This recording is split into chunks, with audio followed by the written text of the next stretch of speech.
السلام علیکم ناظرین، آج میں آپ کو تلوں کی غذائی اجزاء، وٹامنز، طبی استعمالات اور فوائد بتاؤں گا۔ ناظرین، اگر تلوں کے غذائی اجزاء اور وٹامنز کو دیکھا جائے تو سفید تلوں میں کیلشیم وافر مقدار میں پائی جاتی ہے۔ اس کے علاوہ آئرن اور وٹامن B1 پایا جاتا ہے۔ کیلشیم کی کمی والے مریض سفید تل کا استعمال ضرور کریں۔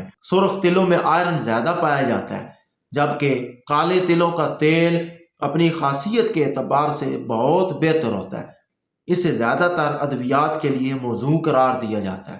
ناظرین، اگر تلوں کے طبی استعمالات اور فوائد کو دیکھا جائے تو تلوں کے تیل میں ایک ایسا مادہ پایا جاتا ہے جو اندرونی طور پر پیدا ہونے والی خراش کو ختم کر کے سکون پہنچاتا ہے۔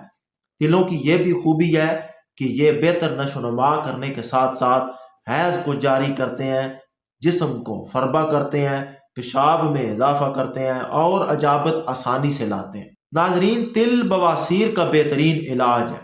تلوں کو پانی کے ساتھ گرائنڈ کر کے پیسٹ بنا کر مکھن کے ساتھ استعمال کرنے سے خونی بواسیر کی تکلیف میں افاقہ ہوتا ہے۔ تل سانس کی تکلیف میں فائدہ پہنچاتے ہیں۔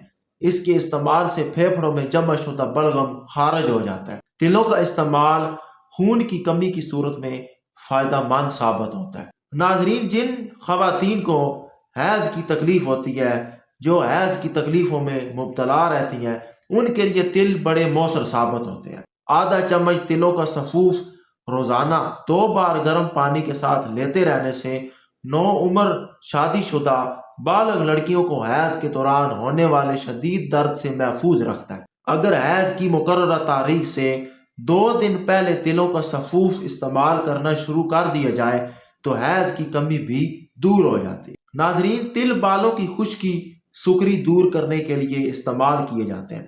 سکری خشکی دور کرنے کے لیے تلوں کو پیس کر سر پر لگایا جاتا ہے۔ علاوہ ازیں تلوں کے پودے کی پتلی جڑیں پانی میں ابال کر جوشاندہ بنا لیا جاتا ہے۔ اس جوشاندے کو بطور ہیئر واش استعمال کرتے رہنے سے بال جلدی سفید نہیں ہوتے اور ان کی نشو و نما بھی ہوتی رہتی ہے۔ بال ملائم، چمکدار اور لمبے ہو جاتے ہیں۔ ناظرین، تلوں کا پیسٹ بنا کر جلی ہوئی یا جھلسی ہوئی جلد پر لگانے سے سکون حاصل ہوتا ہے۔ اگر یہی پیسٹ زخموں پر لگایا جائے تو زخم مندمل ہو جاتے ہیں۔ اس پیسٹ کو زیادہ پر اثر بنانے کے لیے اس میں عام وزن لیموں کا رس بھی شامل کر لیا جائے تو اس کا اثر بہت زیادہ بڑھ جاتا ہے۔ ناظرین، خوردنی تیل کے حصول کے لیے تل کاشت کیے جاتے ہیں۔ تلوں کا تیل کھانے پکانے میں کام آتا ہے۔ یہ تیل زیتون کے تیل کا نعم البدل خیال کیا جاتا ہے۔ تلوں کو بھون کر شوربے میں شامل کیا جاتا ہے۔ افریقہ اور ایشیا میں تلوں میں گڑ، شکر یا چینی ملا کر مٹھائی بنا لی جاتی ہے جو بہت مرغوب غذا ہے۔